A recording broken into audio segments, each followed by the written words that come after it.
ଏକତରଫା ପ୍ରେମକୁ ପ୍ରେମିକା ବାରଣ କରିବାରୁ ପ୍ରେମିକର ଉନ୍ମୁକ୍ତ କାଣ୍ଡ। ହଁ ଆଜ୍ଞା, ପ୍ରେମିକା ବିବାହ କରିବାକୁ ବାରଣ କରିବାରୁ ପ୍ରେମିକାର 1.5 ବର୍ଷର ଛୁଆକୁ କଚାଡ଼ି କଚାଡ଼ି ମାରିଦେଇଛି ଶୈତାନ ପ୍ରେମିକ। ଏଭଳି ଏକ ହୃଦୟଥରା ଲୋମଟାଙ୍ଗୁରା ଘଟଣା ଘଟିଯାଇଛି ଉତ୍ତରପ୍ରଦେଶର ଫିରୋଜାବାଦରେ। ନିଜ ସାଙ୍ଗର ସ୍ତ୍ରୀ ସ୍ୱାମୀଙ୍କ ସହ ବିବାଦ ହେବାରୁ ଅନ୍ୟତ୍ର ରହୁଥିଲେ ମହିଳା ଜଣକ।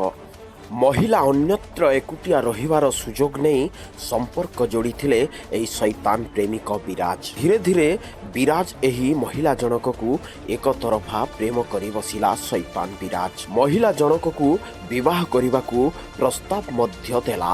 ବିରାଜର ଏକତରଫା ପ୍ରେମକୁ ବାରଣ କଲା ପ୍ରେମିକା।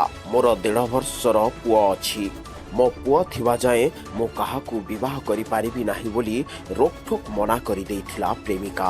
ସେଇ ରାଗରେ ଜରଜର ହୋଇ ମୌକା ଖୋଜୁଥିଲା ଶୈତାନ ବିରାଜ। ଟ୍ରଫି ଖୁଆଇବା ବାହାନାରେ ମା ଠାରୁ ଛୁଆକୁ ଆଣିଥିଲା ବିରାଜ।